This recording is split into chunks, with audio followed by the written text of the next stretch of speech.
श्री गोपाल भट्ट गोस्वामी जी को श्री राधारमण लाल कैसे प्राप्त हुए? दृढ़ता से।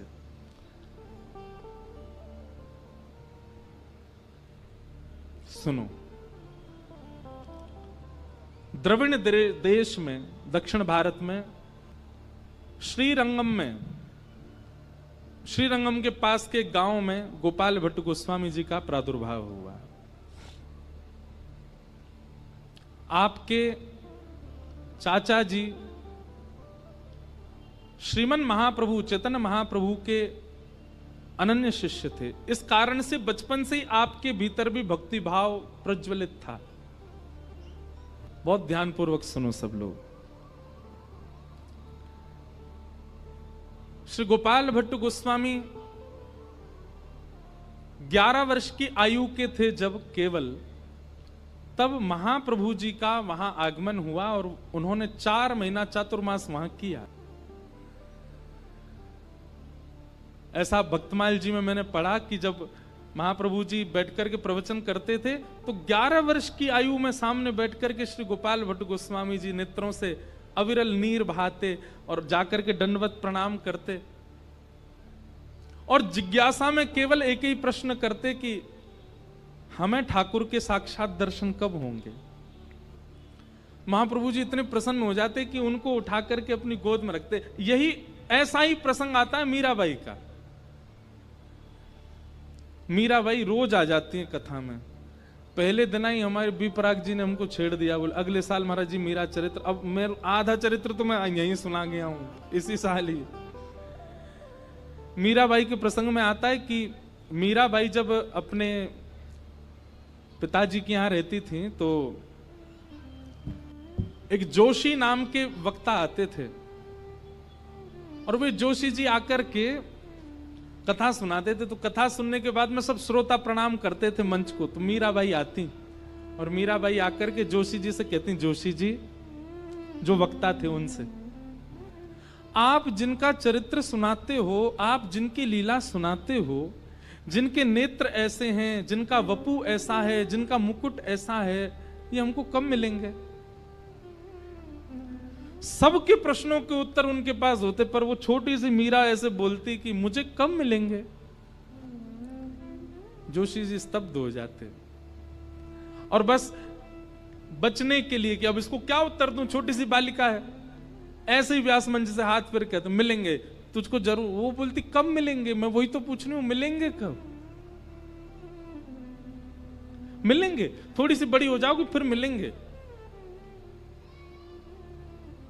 ऐसे श्री गोपाल भट्ट गोस्वामी महाप्रभु जी उनको उठा के अपनी गोद में बैठा लेते। ऐसा उनका भक्ति भाव देख करके इतने प्रसन्न हो जाते। महाप्रभु जी कहते मुझे ठाकुर जी साक्षात कब मिलेंगे? महाप्रभु जी कहते कृपा होगी और निश्चित होगी, हमारा आशीष है, तुम्हें ठाकुर जी निश्चित प्राप्त होंगे।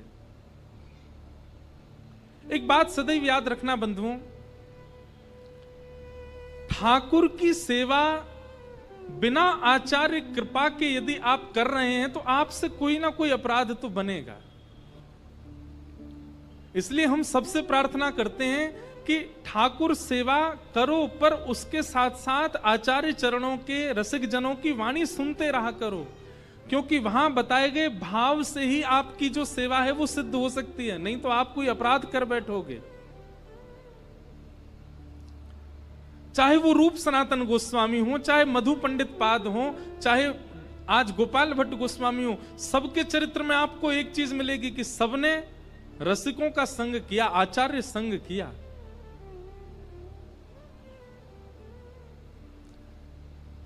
चातुर्मास के 4 महीने जैसे पूरे हुए, श्री महाप्रभु जी जैसे ही वहां से प्रस्थान करने लगे, उनके प्रस्थान के उस स्थिति को देखकर के गोपाल भट्ट गोस्वामी रुदन करने लगे और रुदन करते करते पकड़ लिए चरणारविंद और कहने लगे मैं नहीं रह पाऊंगा अब यहां पर, आप मुझे संगी ले चलो।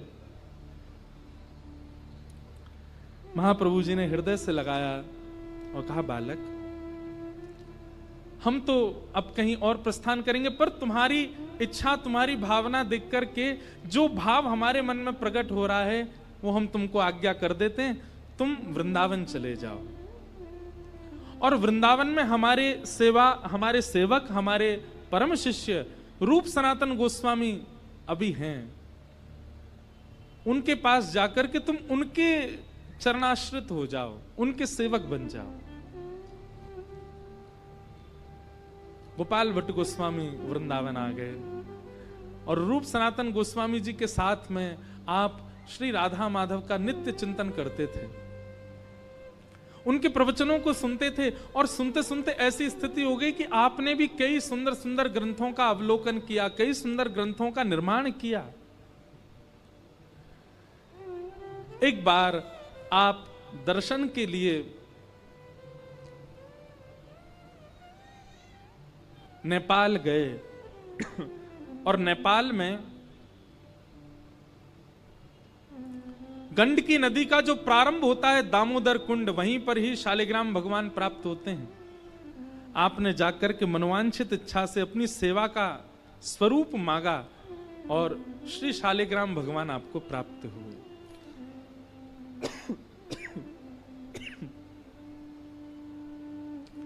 उन्हीं शालिग्राम भगवान को लेकर के आप श्री वृंदावन पधारे और नित्य उन्हीं की सेवा करते थे। बहुत ध्यानपूर्वक सुनिएगा।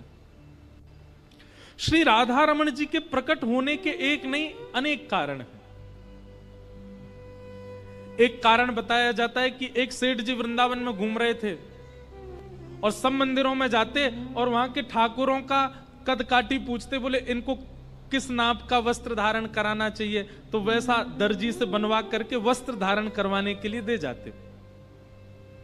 सब मंदिरों में भ्रमण करते करते आप जब श्री गोपाल भट्ट जी के पास पहुंचे तो आपने जाकर के निवेदन किया, महाराज यहां जितने भी ठाकुर हैं हम सबकी पोशाक बनवा रहे हैं, आप भी अपने ठाकुर जी का स्वरूप बता दीजिए तो हम उनकी पोशाक बनवाएं। अब ये सुनकर के गोपाल भट्ट गोस्वामी जी के तो नेत्र बंद होगा। अब मैं क्या बोलूं, हमारे तो शालिग्राम ठाकुर जी हैं, वो पोशाक ही नहीं पहनते। सेठ जी बाहर खड़े हैं, बोले बताइए आपके ठाकुर जी का स्वरूप कैसा है, हम उनकी वैसी पोशाक धारण करा देंगे। गोपाल भट्ट गोस्वामी अपने ठाकुर जी को देखें और नेत्रों में नीर भर आए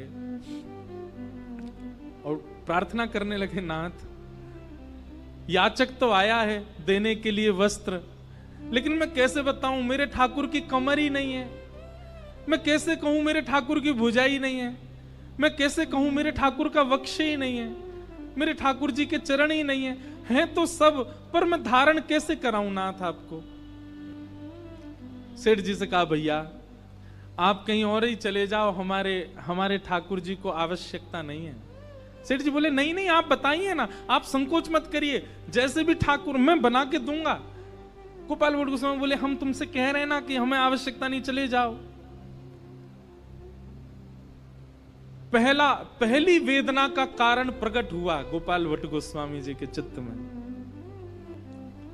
और नित्य अपने ठाकुर जी की सेवा करते करते कहते, नाथ सब श्रृंगार करते मुझे अधिकार नहीं है, क्यों?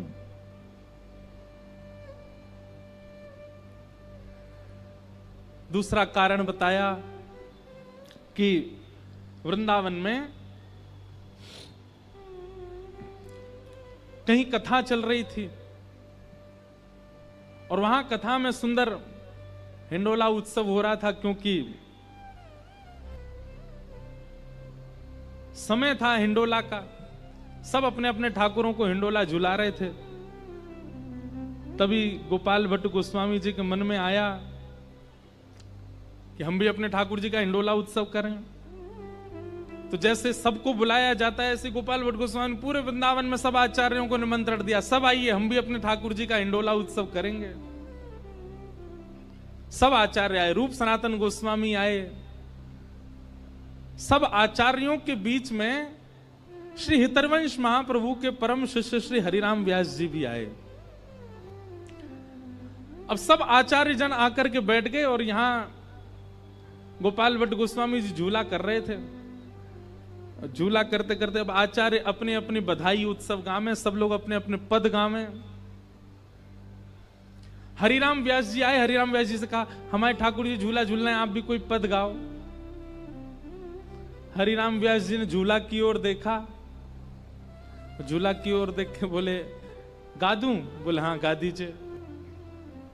झूले रे झूले मेरे गंडकी नंदन, झूले रे झूले मेरे गंडकी नंदन, झूले रे झूले मेरे गंडकी नंदन, झूले रे झूले मेरे। जैसे ही कहा गंडकी नंदन, गोपाल भट्ट गोस्वामी जी के नेत्र खुले। बोले ये क्या बोल रहे? इन्होंने यशोदा नंदन नहीं कहा, इन्होंने देवकी नंदन नहीं कहा, इन्होंने नंद नंदन नहीं कहा, क्या करें? गंडकी नंदन। गंडकी नदी से प्रकट होते शालिग्राम।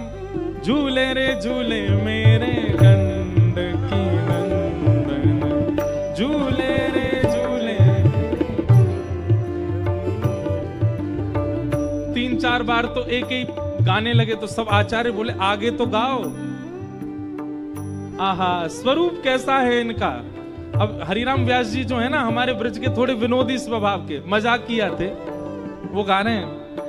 मानहु भट्टा कढ़ी में बोरे, मानहु भट्टा कढ़ी में बोरे, अंग लगायो चंदन चंदन, अंग लगायो। हरिराम व्यास जी बोल रहे हैं, बोले ऐसे लग रहे हैं जैसे बैगन को कढ़ी में बोर दिया हो। तो कढ़ी में बैगन बोर दो तो उसके जहां से बोरा गया है वहां कढ़ी लग जाती तो पीरो पीरो लग जाए। इनके शालिग्राम भगवान के ऊपर चंदन बिल्कुल ऐसा ही लग रहा है जैसे मानो कोई बैगन के ऊपर कढ़ी डाल दी हो।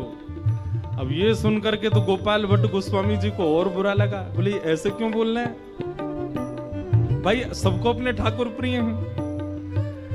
आचार्यों ने कहा और गाओ और गाओ। आगे कह रहे हैं, हाथ ना पाए नैन नहीं नाशा, हाथ ना पाए नैन नहीं नाशा, ध्यान करत कछु होत आनंदन, ध्यान करत कछु। झूले रे झूले मेरे गंडकी नंदन, झूले रे झूले मेरे।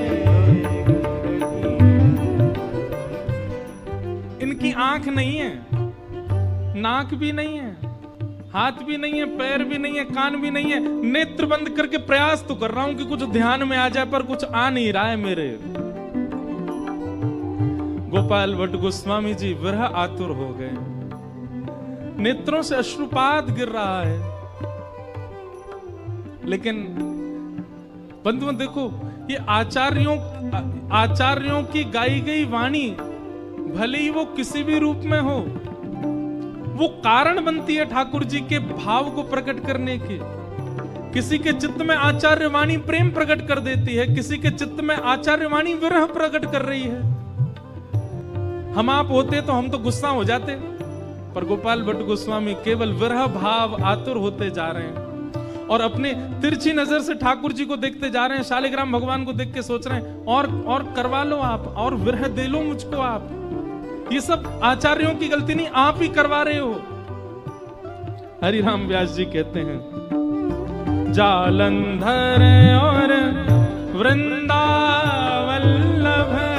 जालंधर और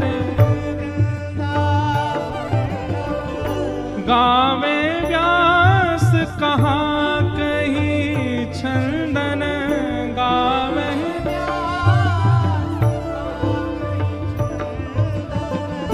झूले रे झूले मेरे गंडकी नंदन, झूले रे झूले।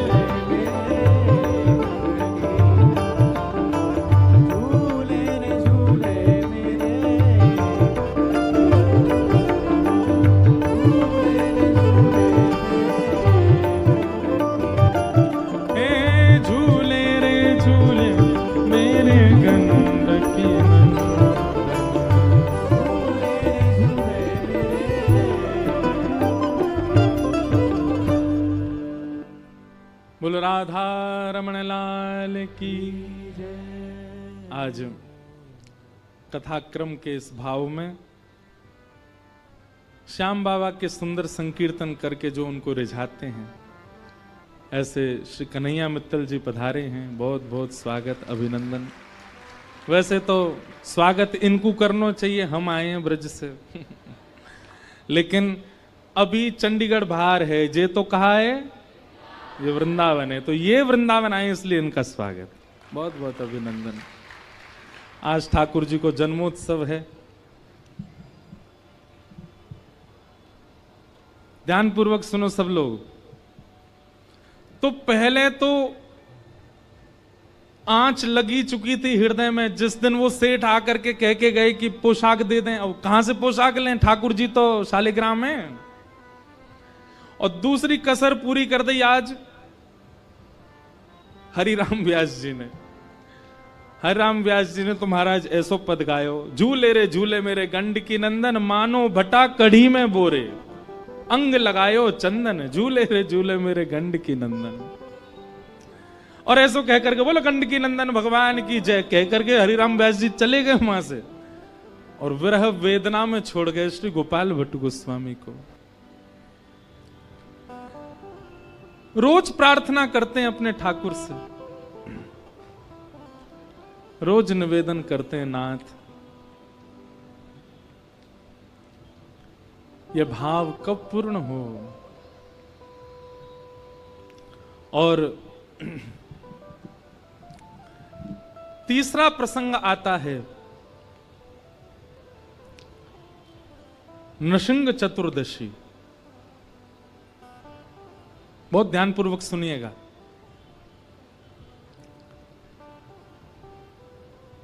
नृसिंह चतुर्दशी का अवसर था।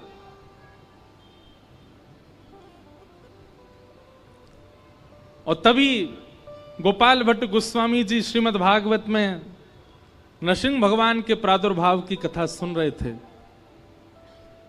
योऽन्तः प्रविश्य मम वाचमिमां प्रसुप्तां संजीवयत्यखिल शक्तिधरस्वधाम्ना। नाथ,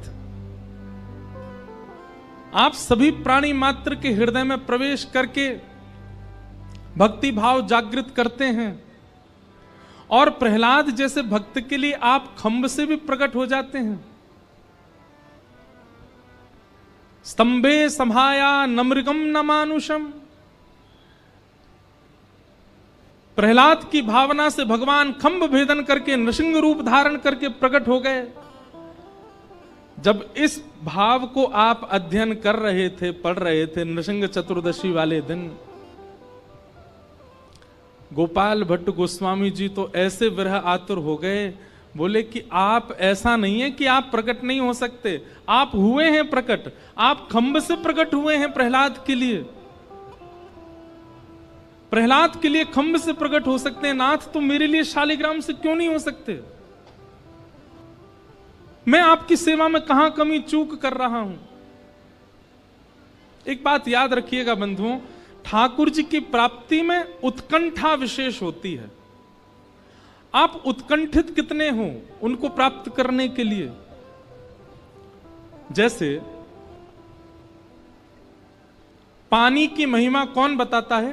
प्यास। भूख की महिमा कौन बताता है? भोजन की महिमा कौन बताता है? भूख। वैसे ही ठाकुर जी की महिमा पता चलेगी उत्कंठा से। जब तक उनके लिए उत्कंठित नहीं होगे, जब तक तड़प नहीं आएगी जीवन में, ठाकुर जी प्राप्त नहीं होते।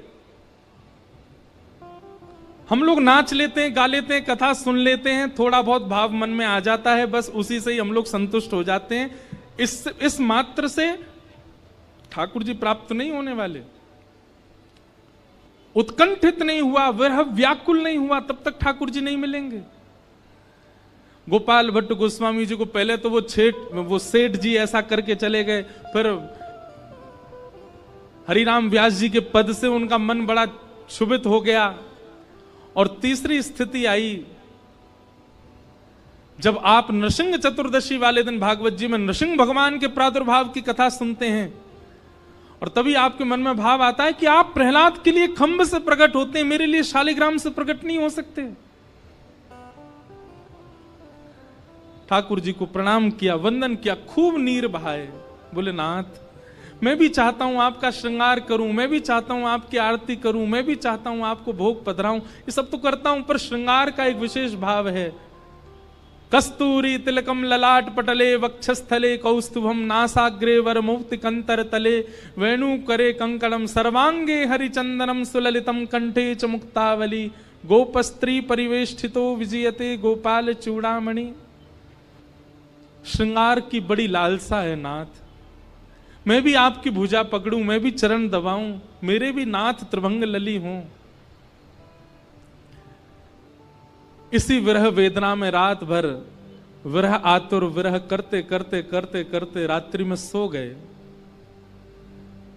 और प्रातः काल उठ करके स्नान ध्यान करके यमुना जी से लौट करके आए और जैसे ही आकर के अपने ठाकुर की सेवा में पहुंचे हैं तो रात्रि में शयन के समय जो ठाकुर जी को सुंदर सी चदरिया उड़ाई हती, देख रहे हैं कि वो चदरिया ऐसी चिपटी होनी चाहिए पर वो तो खड़ी भई है। गोपाल भट्ट गोस्वामी बोले ये चद्दर ऐसी खड़ी सी कैसे है गई है? आपके कुछ सेवक गण थे, सब आश्चर्यचकित हो गए, बोले ये चद्दर कैसे खड़ी है गई? तभी आपने जाकर के जैसे ही अपनी भुजा से उस वस्त्र को वहां से अनौसर किया, तभी देखते हैं त्रिभंग लली श्री राधा रमण लाल वहां पर विराजमान है। बोल राधा रमण लाल की। पहला दर्शन करके तो श्री गोपाल भट्ट गोस्वामी मानो जैसे मूर्छा में आ गए हों। ऐसे सुंदर कपोल, ऐसे सुंदर भुजा, ऐसे सुंदर चरणारविंद, ऐसा सुंदर वक्ष, ऐसी सुंदर ग्रीवा, ऐसा सुंदर मुखमंडल। लेकिन तभी मन में विचार करने लगे, भैया ये कौन के ठाकुर यहाँ कैसे आ गए, हमारे शालिग्राम भगवान कहाँ हैं? जैसे ही घूम करके देखा तो श्री राधा रमण लाल जी के त्रिभंग ललित स्वरूप के पीछे ही शालिग्राम भगवान है, उसी में से प्रकट होकर के श्री ठाकुर जी पधारे हैं।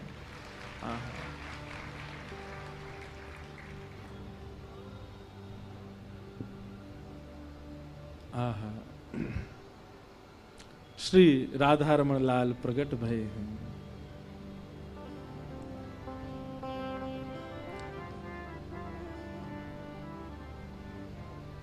श्री गोपाल भट्ट झुके हृदय वेदना प्रगट्यो शालिग्राम। श्री गोपाल भट्ट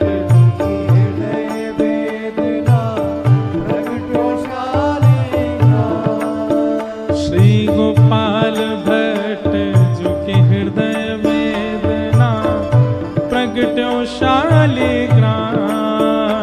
श्री गोपाल भट्ट झुके हृदय वेदना प्रगट्यो शालिग्राम। और हृदय वेदना से शालिग्राम से प्रकट हुए। दूसरी बात, आप जब दर्शन करने जाते थे गोविंद देव जी का, मदन मोहन जी का, गोपीनाथ जी का, मन में भाव आता था मेरे ठाकुर ऐसे कैसे होंगे, मेरे ठाकुर इतने सुंदर कैसे होंगे। तो महाराज वृंदावन के जितने ठाकुर हैं सबन के अंश आ गए राधा रमण जी में। आप चरणन को दर्शन करो तो ऐसा लगेगा मानो कि श्री साक्षात गोविंद देव जी हैं। कटी भाग को दर्शन करो तो ऐसा लगे मदन मोहन जी हैं। मुखमंडल को दर्शन करो तो ऐसा लगे श्री गोपीनाथ जी हैं। तीनों के भाव से तीनों रूप एकाकार होकर के श्री राधा रमण लाल प्रकट हो गए।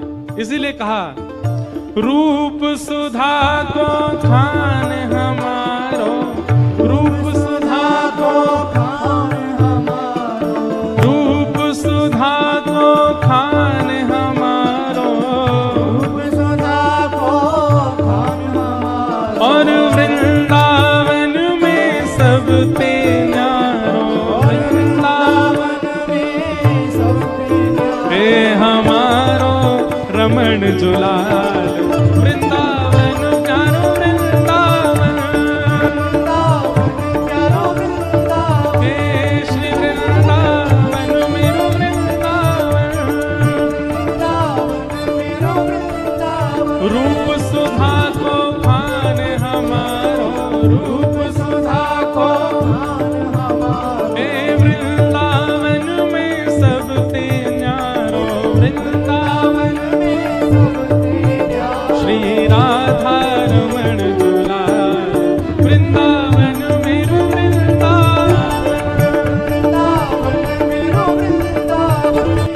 सब सखी मिल बलिहारी जावे, सब सखी मिल बलिहारी, सब सखी मिल बलिहारी जावे,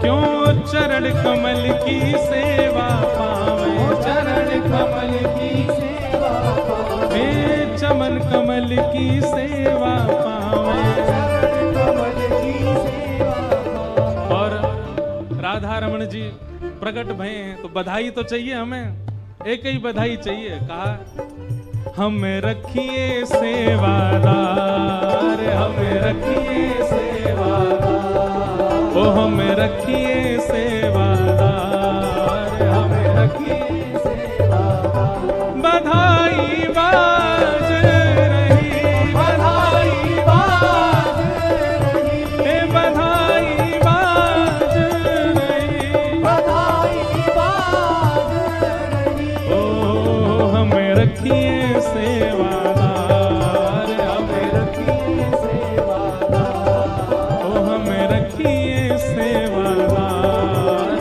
हमें रखिए सेवादार। हे बधाई बाज रही, बधाई बाज रही, हाँ बधाई बाज रही, बधाई बाज रही।